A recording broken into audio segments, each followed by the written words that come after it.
Mo people, frozen for 3,000 years, are giant spiders with human faces, hiding the truth of this world beneath the frozen ground of the greater Daxing'an Mountains. But can you bear the cost of uncovering this secret? At the age of 10, Mabo encountered a Siberian tiger. At that moment, I felt my legs go weak and I collapsed onto the snow. The tiger slowly approached, sniffing around my head. I was so terrified that I didn't dare to breathe, tightly closing my eyes and waiting for death. But strangely, after a few sniffs, the tiger seemed startled. Its eyes suddenly widened, and it looked at me with a terrified expression. When I opened my eyes, this tiger, over 3 meters long, actually lowered its body, pressing its front paws into the snow, and let out a threatening growl from its throat. My heart was in my throat. The tiger suddenly let out a cry towards me. I don't remember much of what happened afterward, only that I fainted. Later, I was awakened by my younger brother, and when I opened my eyes, the tiger was already lying dead in front of me, without a single injury on its body. The tiger just inexplicably died like that. But my memory of that moment seems to have been deliberately erased. My name is Su Li, and I work as a forest ranger in Daxing'an Unveiling. Because of this strange incident in my childhood, my originally peaceful life was completely disrupted by a pair of physiologists from Yunnan. Hey, old lie, with the sound of a broken screw, I was suddenly pushed aside. A chubby guy wearing a dogskin hat and a brightly colored temple robe barged in.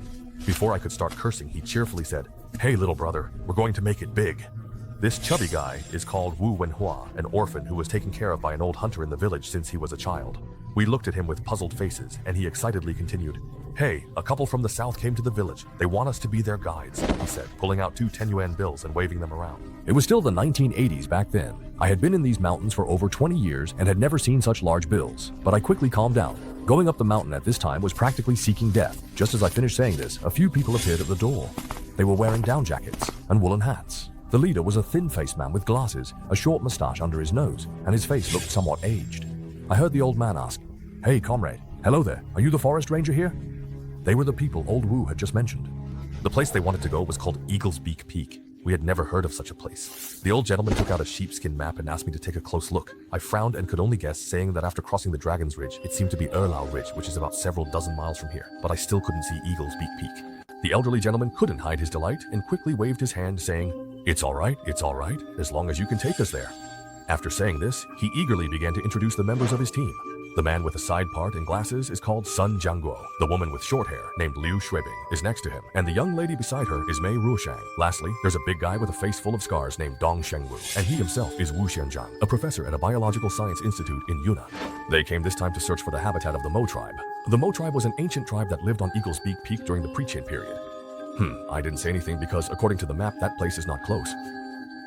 Wu Xianfang thought I wouldn't act without seeing the reward, so he directly offered a number that made me very tempted, 500. As long as you are willing to take us there, it's all yours. Old Wu in January, 3 feet high, I didn't even need to respond. I just turned my head and glared at him. But in the end, I still didn't refuse. Early the next morning, we set off fully equipped for Laos, carrying 2 weapons and his usual hunting rifle. I rummaged through the cabinet and found a Type 38 rifle, and I had only walked 2 or 3 kilometers. Wu Xianzhang suddenly shouted loudly, "Hey, wait!" I saw him holding his waist with one hand, panting heavily, the white breath lingering in the air, and pointing at the sheepskin map with the other hand.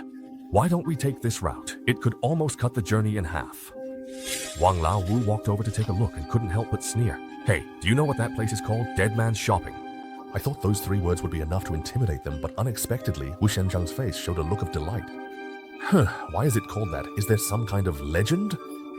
Lao explained with a mysterious expression. "It is said that back in the Qing dynasty, there was a local scholar. Allegedly, a moose accidentally stumbled into Dead Man's Ditch and discovered a mass of white bones inside, so many that they almost filled the bottom of the valley. When the scholar was found, he had already become a legend. Since then, Dead Man's Ditch got its name." I started to say, "Now that the heavy snow has sealed the mountain, Liu Yonghua, if we go to Dead Man's Ditch, we might slip off the cliff." Before I could finish, Wu Xianzhang waved his hand like an eagle's claw, and the other team members also looked very excited. Old Wu, seeing this scene, chuckled and said, "So even those in science aren't afraid of death, huh?" I couldn't laugh at all. On the contrary, I felt an extreme unease and anxiety inside. We walked forward for about 2 or 3 miles, and suddenly, Old Wu stopped in his tracks, causing the whole team to halt. "Shh," he said.